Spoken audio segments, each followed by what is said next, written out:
Camryn, you wanted to know if there was any spot where, when we were in Israel, that we know Jesus stood there.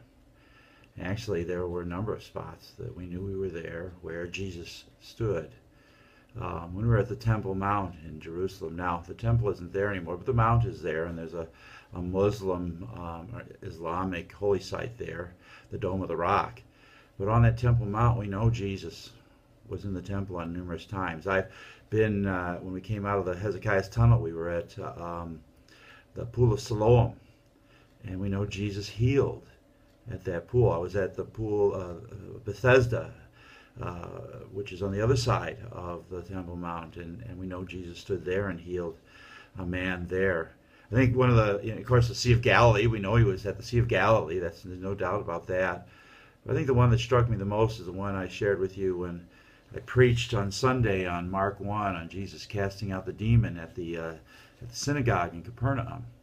And then 3 days later I was there.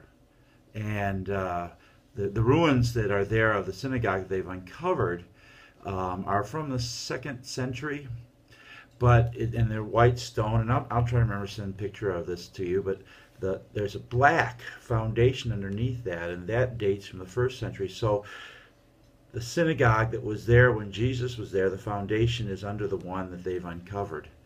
And so, when we were at Capernaum and walking around the ruins of the city of Capernaum, and when we were in the Temple Mount, but one other that really struck me is when we were at Jacob's Well in Nablus, which is in the Palestinian territories, and Nablus is a Palestinian-controlled town.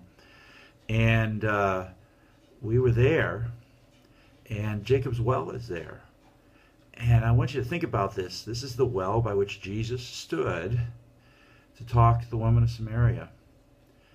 And they're very, very certain that this is the site, that this is the well that Jacob would have dug 4,000 years ago. And Jesus would have drank water from. And you know what? I was there, and we brought up water. There's a Greek Orthodox church over the top of it now, and we drank from that well. The reason there's water in that well is there's a spring underneath. And the spring has continued to feed that well with water for 4,000 years.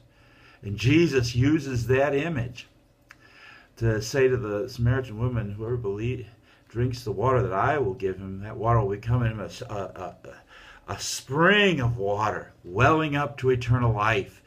That just like the water has never run out in this well for Jacob's well because there's a spring underneath it, so God's grace and forgiveness that is ours in Jesus Christ is a well of the water of life, a spring that never runs out.